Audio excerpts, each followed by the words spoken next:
इस पिच को देखते हुए ये जो आपने अभी बात कही है, वो मुझे ऐसा लग रहा है जो आईसीसी, बीसीसीआई या आईसीसी इंडियन क्रिकेट काउंसिल, वो तो सारा उल्टा करेगी। जितना घास है कभी श्रीलंका में मैंने तो नहीं देखा। पाकिस्तानी कप्तान सलमान आगा मैच की पिच देखकर हैरान हो गए। पहली बार श्रीलंका में विकेट पर इतनी घास देखी है। ऐसा लगता है कि हम मैच से पहले एक्सक्यूज तलाश कर रहे होते हैं, कुछ ना कुछ बहाना है। अब ऐसी फीलिंग आती है कि जैसे हमें दुनिया नहीं देखती होगी, कहती होगी इनको तो रोने की आदत पड़ी हुई है जब पिच पे घास आ गई, ये आ गया। ये आईसीसी का इवेंट है, इसमें आपको जो कंडीशन मिलेगी, जैसा मिलेगा वैसा। सलमान आगा भी और सकलैन मुश्ताक भी जो है वो पिच का तबसरा कर रहे हैं कि जी बहुत ही ग्रीन पिच बनाई है और ये जानबूझ के बनाई गई है बीसीसीआई और आईसीसी की जानिब से, ताकि पाकिस्तान जो है वो अच्छी परफॉर्मेंस ऐसा खेलना होगा कि में जीत गए तो जीत गए, नहीं तो हम मसला पता है क्या है, हम इस गलत फहमी में रह रहे हैं और लोग ये रियलाइज नहीं कर रहे कि हमारे पास जो बायलैटरल सीरीज होती है उसमें बी और सी टीमें आती हैं। नाम ऑस्ट्रेलिया, इंग्लैंड, न्यूजीलैंड लगने से आप उस लेवल के नहीं हैं, वो आपके पास अपने बच्चे भेज रहे हैं। ये एक्सक्यूज देना मेरे ख्याल से जान छुड़ाने वाली बात है। आप गए हैं प्रोफेशनली, आपको डील करना पड़ेगा। दुनिया के हर कंट्री में कहीं पे भी आईसीसी इवेंट होता है तो ऐसी पिचेस मिलती हैं। अब प्लेयर्स गए हैं, उन्होंने खेलना क्या, साथ आपको बकरे दे दें, घास खत्म करे, खा के जाए, फिर बैटिंग करने जाए। मैं बड़ा सरप्राइज हूँ, श्रीलंका में मैंने आज तक इतनी घास नहीं देखी। तो भाई आईसीसी का टूर्नामेंट है, आईसीसी के क्यूरेटर होते हैं, और आईसीसी क्या है, आईसीसी इंडियन क्रिकेट काउंसिल है, तो वो आपको कभी भी स्पिनिंग पिच तो नहीं देंगे। 5 स्पिनर हमारे, 3 स्पिनिंग ऑलराउंडर, 2 पक्के स्पिनर, उनके लिए कभी भी ऐसी पिच हमें नहीं देंगे कि जिसपे पिच पे टर्न हो, जिसपे ऐसा हो कि हमारे स्पिनर आउट कर दें। वो तो आईसीसी को पता है, यानी इंडियन क्रिकेट काउंसिल को पता है, आपको इसी तरह की घास वाली पिचेस देंगे कि आपका जो पिछला पैटर्न था उसको चेंज करना पड़ेगा। आई थिंक आपके स्पोर्ट्स स्टाफ को, खासतौर पे माइक हेसन को, इसको देखना पड़ेगा। बहुत जल्दी जो इनको अडेप्ट करना पड़ेंगे कंडीशंस। आपको मुझे नहीं लगता टर्निंग पिचेस देंगे जिसके ऊपर आप हैवी स्पिन डोमिनेंट जो है ना वो स्ट्रैटेजी लेके जाएंगे। इधर इन्होंने कोई ना कोई गड़बड़ करनी है। और ये मुझे ऐसा लगता है कि ये जब भी कोई मेगा इवेंट होता है, सबसे पहले पाकिस्तान को सामने रखते हुए सारी स्ट्रेटजीज बनती है कि पिचेस कैसे देनी है, इनके मैचेस कहाँ पे रखने हैं। कमेंटेटर से लेके हर आदमी, आज तक हमने नहीं देखी यहाँ पे इतनी घास बनी हुई। ओ भाई, वो घास थी क्या? वो नीचे से सॉफ्ट था, इतना टाइट नहीं। अभी जिस तरह हम खेल रहे हैं तो हम कुछ नहीं कह सकते, तो फिर क्या होगा? फिर यही होगा कि हमारी टीम जो है वो घर वापस आएगी। हाँ, वापस आ जाएंगे, फिर जो है घर वापस आना। पाकिस्तान की बॉलिंग स्ट्रांग है या बैटिंग स्ट्रांग है? बॉलिंग। तो जो चीज स्ट्रांग होती है वो बाद में की जाती है क्रिकेट में। अब इन्हें कौन बताएगा कि क्या जुम्मा 8 दिन किससे क्रिकेट खेल रहे हैं? जो आपका स्ट्रांग पॉइंट आप बाद में करें, चाहे सामने कोई भी टीम हो। यह है बेसिक चीज है। सकलैन ने जो बात बोली, अफसोस हुआ मुझे। जैसी भी पिच है दोनों के लिए ना, अब ये भी ना बोल देंगे टॉस भी आईसीसी ने हरवाता या आईसीसी जितवाता। तो गलती की गुंजाइश नहीं है। हम क्या खेल रहे हैं? बिल्कुल। दूसरा, आईसीसी इवेंट में मलिक, आपको पता है कि 2015 वर्ल्ड कप एडिलेड में हम खेल रहे थे क्वार्टर फाइनल। वहाँ पे पिच नहीं नजर आ रही थी, इतना घास था। मोहाली में 2011 में सेमीफाइनल खेल रहे थे, वहाँ पे घास मिला था। आईसीसी का इवेंट था, हम भी ऐसे लग रहे थे, लेकिन उस वक्त ये चीजें डिस्कस नहीं की जाती थी। उस वक्त गेम की तरफ ध्यान दिया जाता था, वटएवर जो भी रिजल्ट आता है। आप भी देख रहे होंगे इंटरनेट पे, सोशल मीडिया पे, पूरी दुनिया जो है अपने ओपिनियंस दे रही है, टीम फॉर्मेशन क्या होनी चाहिए।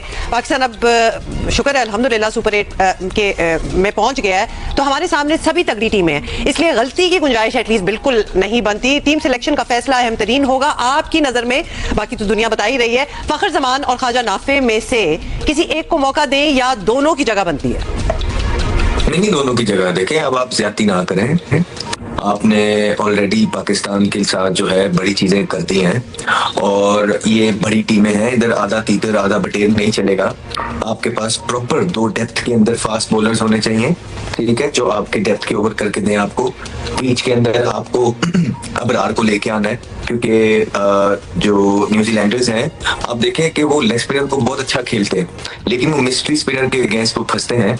और जो लेग स्पिनर होता है, जब उसको एकदम मार पड़ने पे आ जाए, जो कि उनके पास बीच के अंदर फिलिप्स वगैरह मौजूद हैं, तो वो अपने आप का बचाव नहीं कर पाते, ठीक है। और जो अबरार है वो अपना बचाव कर सकते हैं, उनके पास कैरम बॉल है, वो उल्टे वाला है, फिर फ्लिपर एक मारते हैं, स्लाइडर टाइप, इनफ वेरिएशन उनके पास है। तो शादाब की जगह जो है वो अबरार बनते हैं। और उसके बाद देखें आप बाबर आजम की जगह जो है फखर जमान बनते हैं, मेनली बिकॉज फखर जमान का आप जो है अपने रिकॉर्ड अगर न्यूजीलैंड के अगेंस्ट देखेंगे तो उन्होंने कुछ हद इनिंग्स जो है इम्पैक्टफुल खेली है। फिर बीच के अंदर सेंटनर मौजूद है, लेफ्ट आर्म स्पिनर, और मेरे साथ ही फखर खेल रहे थे न्यूजीलैंड के अंदर, 3-4 छिक्के मारे थे उन्होंने उनको, सेंटनर को, तो और इम्पैक्टफुल प्लेयर है। और फिर जब बाबर की आप बात कर रहे हैं कि यार देखें कि आपने उनको ओपनर भी ट्राई कर लिया, परफॉर्मेंसेस नहीं थी, वर्ल्ड कप हार गए, सारी चीजें हो गई, आप लोगों ने ड्रॉप कर दिया। फिर उसके बाद बाद आप उसको जो है ना अब चौथे पे तीसरे पे लेके आए, फिर आपने ड्रॉप कर दिया, फिर आप अब चौथे पे लेके, मतलब ऐसा तो नहीं है कि आप एक इंसान को खुश करने के लिए पूरी की पूरी पाकिस्तान की क्रिकेट टीम की तबाही मचा दें। एक साल गलत कह रहे हैं, वो 7-8 साल से ऐसी क्रिकेट खेल रहे हैं, तुक्के में जीत गए तो जीत गए, नहीं तो हम मसला पता है क्या है, हम इस गलत फहमी में रह रहे हैं और लोग ये रियलाइज नहीं कर रहे कि हमारे पास जो बायलैटरल सीरीज होती है उसमें बी और सी टीमें आती हैं। नाम ऑस्ट्रेलिया, इंग्लैंड, न्यूजीलैंड लगने से आप उस लेवल के नहीं है, वो आपके पास अपने बच्चे भेज रहे हैं। जब आईसीसी में सामना होता है, बी-सी-डी सारी टीम्स आती हैं, वो एक ऐसे आ सकती हैं, उसकी सोल्यूशन बताएं। उसकी सोल्यूशन ये कि आपकी क्रिकेट अच्छी हो ना, वो आपको बेसिकली कड़वी बात है, लेकिन बात यह कि जब वो आपको रिस्पेक्ट करेंगे आपकी क्रिकेट की, तब वो अपनी फुल स्ट्रेंथ भेजेंगे। उनको जब बी और सी टीमों में बराबरी मिल रही है, why would they send their main players? आपको अपनी क्रिकेट की इज्जत बढ़ानी होगी। अच्छा, 4 नंबर पे आप तीनों ये कह रहे हैं कि बाबर को बाहर बिठाएं अगर वो 4 नंबर खेलता है, आप यही कह रहे हैं तीनों? मैंने कहा था भाई आप जब कामी 4 पे जब खिलाना शुरू किया था ना, वो अच्छा नहीं था। नहीं, सीधा जवाब चाहिए यार, सीधा। अगर 4 पे बाबर की जगह 4 पे बन रही है, आप उसे खिलाएंगे 4 नंबर पे? मैं उसे खिलाऊंगा, लेकिन उसको ये कहूंगा कि ये क्रिकेट नहीं, इस ब्रांड की नहीं चाहिए हमें। ये तो बहुत कह रहे हैं ना, बहुत सालों से कह रहे हैं। ये तो बिग बैश में भी कह रहे थे सब, ये तो इतने सालों से चल रहा है भाई। देखिए आपके पास अब प्लेयर ही है, अब कोई प्लेयर अभी आप कह रहे थे नाफिक खेल सकता है, जवाब दें आप तीनों। भाई मेरा आप लोगों के पास आ जाता हूं जी। बासित भाई 4 नंबर पे बाबर की जगह बन रही है 4 नंबर पे, ठीक है, आप खिलाएंगे? जी बासित भाई से मैं पूछ रहा हूं। मैं कभी भी नहीं खिलाऊंगा, मैं उसको वापस मुल्क भेज दूंगा। किसको खिलाएंगे 4 नंबर? नाफे को खिलाऊंगा। नाफे को खिलाएंगे आप? जी कामी भाई आप बताओ। मैंने कहा था जब 4 पे खिलाना शुरू किया ना जब पाकिस्तान में, उस वक्त मैं कभी ना खिलाता अगर मेरे अंडर होता या मेरे में इतनी चला गया आप खिलाना पड़ेगा, आप खिलाना पड़ेगा। नाफे को आप नहीं खिला सकते 4 पे। अच्छा, आप कह रहे हो कि बाबर को 4 नंबर? हाँ, लेकिन उसको बताएं कि भाई ये ऐसे गेम नहीं चलेगी। तो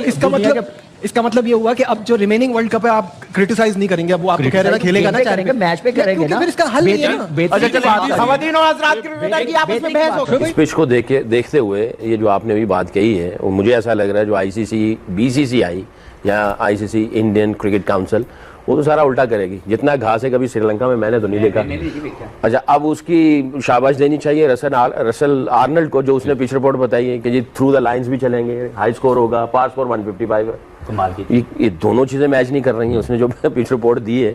और बाकी हमने जो स्पिनर से जो पिछली सीरीज जीती है, आईसीसी को पता है, यानी इंडियन क्रिकेट काउंसिल को पता है, वो आपको इसी तरह की घास वाली पिचेस देंगे कि आपका जो पिछला पैटर्न था उसको चेंज करना पड़ेगा। आई थिंक आपके स्पोर्ट्स स्टाफ को, खास तौर पे माइक हेसन को, इसको देखना पड़ेगा बहुत जल्दी। जो है इनको अडेप्ट करना पड़ेंगे कंडीशंस। आपको मुझे नहीं लगता टर्निंग पिचेस देंगे जिसके ऊपर आप हैवी स्पिन डोमिनेंट जो है ना वो स्ट्रैटेजी लेके जाएंगे। इधर इन्होंने कोई ना कोई गड़बड़ करनी है। और ये मुझे ऐसा लगता है कि ये जब भी कोई मेगा इवेंट होता है, सबसे पहले पाकिस्तान को सामने रखते हुए सारी स्ट्रैटेजीज बनती है कि पिचेस कैसे देनी है, इनके मैचेस कहाँ पे रखने हैं। और ये जो पिच है, पार स्कोर 155 बताया जा रहा है, इतना घास इसके ऊपर है, हम स्पिन डोमिनेंट खेल के जा रहे हैं, तो आई थिंक इनको देखना पड़ेगा। तो वैसे भी में जो आपने बात की, श्रीलंका में आप एक्सपेक्ट क्या करते हैं?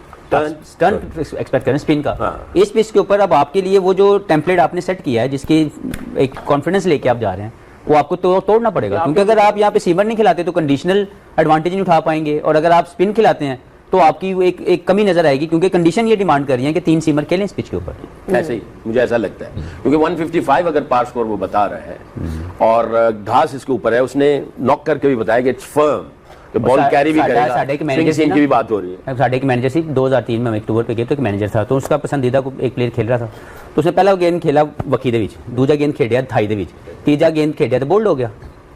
तो वापस आ रहे थे तो कहते यार कम ऑन यार, तू एडा चंगा खेलना से आउट हो गया।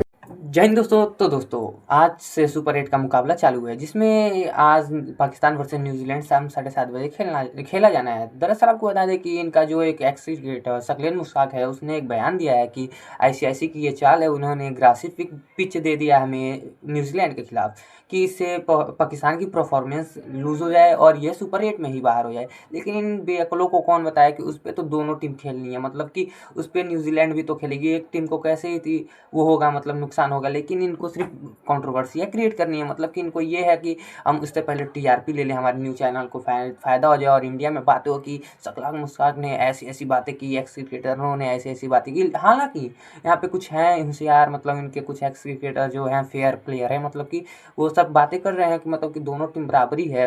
इससे पहले भी तो हमने श्रीलंका में ही इनको ठोका था, मतलब कि श्रीलंका के पीछे ऐसे ही होते हैं और बीसीसीआई का पे प्रेशर ना डालने के लिए ये सब चीज़ें कर रहे हैं। मतलब कि इनको नहीं पता कि एक टीम उस पर बल्लेबाजी करेगी, बैटिंग करेंगे, तो दोनों टीम को करना पड़ेगा। तो इसमें ये बातें कर रहे हैं कि हमारे स्पिन नहीं होगा गेंद और उस पर हमारे प्लेयर ना बैटिंग कर पाएंगे ना बॉलिंग कर पाएंगे इसको लेके। और इनको ये भूल गए हैं कि हमने इससे पहले 15 तारीख को इनको हराया था, और इस पे ये लोग कह रहे थे कि हम इस बार लड़ेंगे सुपर 8 से, कहीं ये बाहर हुए तो भारत से कैसे लड़ेंगे, फिर कैसे कंट्रोवर्सियाँ करेंगे और कैसे बदले लेंगे। इसको देख के पाकिस्तानी मीडिया में बहुत ज़्यादा रोना धोना है कि इंडिया मैच फिक्सिंग कर रहा है, इस पर कभी कुछ एलिगेशन लगा रहे हैं, कभी कुछ एलिगेशन लगा रहे हैं, लेकिन अपनी परफॉर्मेंस नहीं सुधार रहे हैं, जिसको लेके बहुत तरह की बातें हो रही है। मतलब इनके क्रिकेटरों के भी है कि हम फाइनल जीतेंगे, मतलब इनके कप्तान बोल रहे हैं कि हम बस एक मैच में हमारी गलती हो गई लेकिन हमको फाइनल जीतना है, जिसको लेके ये अभी एक और रोना धोना कर रहे थे इससे पहले कि हम ग्रुप ए और ग्रुप बी, मतलब ग्रुप ए में इंडिया है, मतलब जिम्बाब्वे है, ये सब लो टीमें हैं इनकी, बस एक टीम स्ट्रॉन्ग है, और हमारे में न्यूजीलैंड है, ये सभी टीमें हैं, मतलब पाकिस्तान बी टीम में है, उसमें न्यूजीलैंड वगैरह है, तो हमारी टीम स्ट्रॉन्ग है। इसकी वजह से ये कह रहे हैं कि सब सस्ती टीमों को उसमें डाल दिया गया और हमारे में जो अच्छे टीम है उनको डाला गया है। ये मैच फिक्सिंग है और इंडिया को फाइनल में पहुंचाने की इनकी चाल है। मतलब कि इनको ये अकल नहीं है बेअकलों को कि ये आईसीसी का टूर्नामेंट है, ये कहीं फिक्सिंग नहीं होती है, लेकिन इनको सिर्फ एलिगेशन लगाना है, परफॉर्मेंस नहीं है। मतलब अपने टैलेंट को इम्प्रूव नहीं करना है, उस टैलेंट में कोई गलतियाँ हो जाए तो उसको किसी और को ब्लेम करना है। वीडियो अच्छी लगे तो वीडियो को लाइक से सब्सक्राइब करें और अपनी राय कमेंट सेक्शन में जरूर दें। जय हिंद दोस्तों।